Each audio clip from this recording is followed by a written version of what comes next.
여러분 혹시 잔소리와 훈육의 차이 이해하시나요? 여러분이 훈육을 시도했는데 성공하면 훈육이고요, 실패하고 미수로 끝나면 잔소리인 거예요. 안녕하세요, 반갑습니다. 최민준입니다. 자, 요즘에 제가 느끼기에는 권위 있는 부모가 되기 운동이 한창인 것 같습니다. 자, 권위 있는 부모가 되기 위해서는 어떻게 해야 될까? 아마도 지금 시기에 정말 많은 분들이 궁금해하는 부분이라고 생각합니다. 자, 그런데 여러분, 우리가 기억해야 되는 것 중에 하나는 뭐냐면, 권위적인 것과 권위가 있는 것은 다른 거예요. 권위적인 건 뭐예요? 권위가 없는데 부리려고 하는 걸 권위적이라고 우리는 이야기를 하고 있습니다. 왜 그래? 부모의 권위를 되찾아야 돼! 라는 생각으로 자칫 잘못 지시하기만 하다가 권위적이 되는 것을 우리는 지금 주의해야 된다라는 말씀을 드려보고 싶어요. 자, 무슨 얘기냐면, 여러분, 권위가 무엇인지 진지하게 고민해야 되는 시기가 왔다라는 거예요. 권위는 무엇일까요? 어떻게 해야 권위를 찾을 수 있는 걸까요? 너 엄마가 하라면 해. 이렇게 말하면 권위가 서는 걸까요? 전혀 그렇지 않겠죠. 저는 우리가 권위가 있는 부모가 되기 위해서 되게 중요한 것 중에 하나가, 방향이 권위를 쫓으려고 하면 오히려 권위가 안 생기는 경우가 많다는 것을 함께 나눠보고자 합니다. 자, 그것보다 더 좋은 방향은 권위가 아니라 신뢰 있는 부모가 되겠다라는 생각을 살짝만 전환해 보세요. 이 아이에게, 엄마가 말한 것은 반드시 지켜지고, 엄마가 코멘트 해준 대로 해보고 나면 생각보다 그게 해결되는 경험을 보여주는 게 제일 중요한 거예요. 여러분 생각해 보세요. 막 주변에서 많은 사람들이 이야기를 해요. 그런데 그 사람이 어떤 얘기를 했는데 그 말대로 했는데 뭐가 되면 어때요? 그때 그 사람의 권위가 느껴지는 거예요. 저 사람의 말대로 하니까 되는구나. 이걸 느끼게끔 해주는 게 권위의 핵심입니다. 그러니까 권위적인 것보다는 신뢰, 약속이 지켜지는 개념, 그 말에 지켜지는 개념이 훨씬 더 중요하다라는 작은 본질을 여러분들 우리가 함께 기억해 두면 좋을 것 같습니다. 권위 있는 훈육의 규칙, 정말 어렵지 않게 딱 두 가지만 설명을 드리겠습니다. 자, 우리가 먼저 개념을 이해하기 위해서 제가 질문 하나 드려볼게요. 여러분 혹시 잔소리와 훈육의 차이 이해하시나요? 누구도 잔소리를 하고 싶지 않아요. 훈육을 하고 싶죠.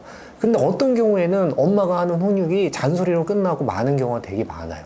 잔소리와 훈육의 차이 뭘까요? 뭐라고 생각하십니까?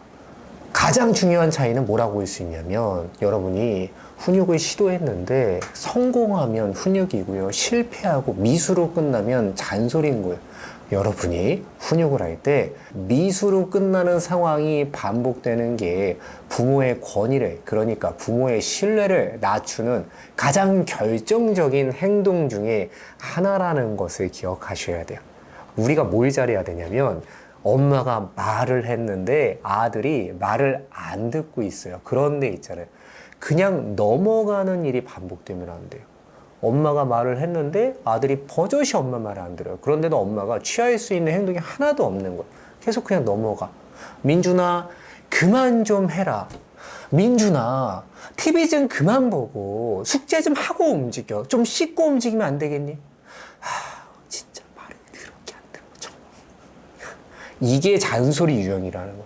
엄마가 아이한테 얘기는 하는데 아들이 엄마 말을 듣지 않아도 엄마가 취할 수 있는 제스처가 하나도 없다는 생각이 들 때 엄마도 무기력해지고 아들도 있잖아요, 엄마에게서 권위를 전혀 느끼지 못한다는 것을 기억하셔야 돼요. 그 다음엔 어떤 유형이 많냐면, 그래, 이거 맞는 얘기야. 그래서 아들에겐 매가 필요하지 분노가 필요해. 너 또 엄마 말 안 듣니? 엄마 진짜 열받아 이제. 엄마 이제 변해. 무서운 엄마로 변할 것 같아요. 이러면서 계속 아이를 협박하는 것 또한 권위가 없다라는 것을 반드시 기억해 주셔야 돼요.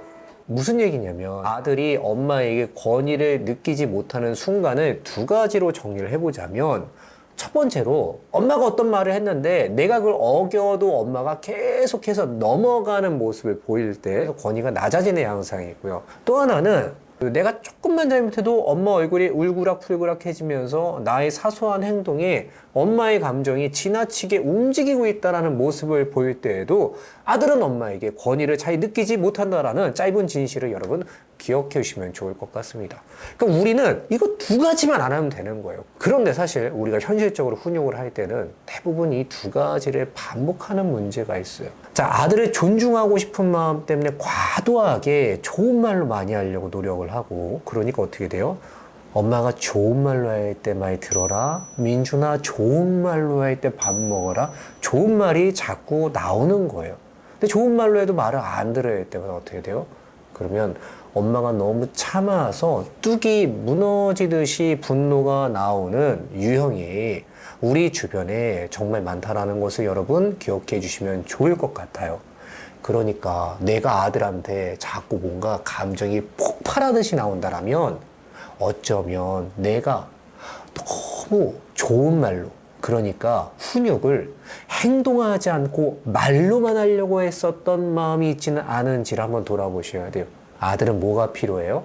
말로 안 되는 순간이 있다는 것을 반드시 기억해 주셔야 돼요. 그러니까 우리가 아이를 보면서 자꾸 민준아 그거 해, 민준아 이제 양치할 때 됐어, 민준아 이제 양치에 이거 치약 있잖아 다 굳었어, 엄마 진짜 열받을 것 같아, 이런 거 줄이시고 아이한테 민준아 양치해야 돼, 엄마가 말한 시간까지 양치 안 하면 엄마가 도와줄 거야 라고 얘기하시고 행동하시는 편이 훨씬 좋습니다. 분노하지도 않고 내 말이 협박으로도 끝나지 않는 그 가운데의 존을 찾고 들어가셔야 돼요. 우리는 자꾸 왼쪽과 오른쪽 양쪽만 왔다 갔다 한다면 존중하다가 터져버리고 존중하다 화가 나는 이 두 가지 상황을 다 배제하시고 가운데, 엄마는 너에게 쉽게 분노하지는 않지만 너가 엄마 말 듣지 않았을 때 그냥 넘어가지도 않는 사람이야. 이 느낌을 주시는 게 아들 훈육의 가장 중요한 부분이 될 수 있다는 거예요. 여러분, 그래서 이걸 정리하자면 우리가 권위 있는 부모가 돼야 돼 라는 생각보다 신뢰가 있는 부모가 돼야 돼 라는 생각이 조금 더 권위 있는 부모가 되는 실질적인 길에 가깝고요. 신뢰를 생각하면 뭘 생각하게 된다고요? 내가 한 말을 지키게 되는 개념을 생각하게 돼요. 네가 내 말 안 들으면 엄마 진짜 화나를 벗어나서 엄마가 말한 걸 안 지키면 엄마는 분노하거나 화내지는 않지만 가만히 있지 않고 행동하는 사람이지라는 느낌을 아들에게 주려는 노력이 권위 있는 부모가 되는 핵심 노하우라는 거예요. 자, 어떻습니까, 여러분? 이해가 쉬우셨을까요? 앞으로 우리가 가야 될 방향은 무서운 부모, 권위적인 부모가 아니라 한 번 말한 것은 반드시 지키는 신뢰형 부모가 되시길 바라면서 오늘의 짧은 이야기 마치겠습니다. 여러분, 그럼 저는 다음에 또 뵙겠습니다. 안녕.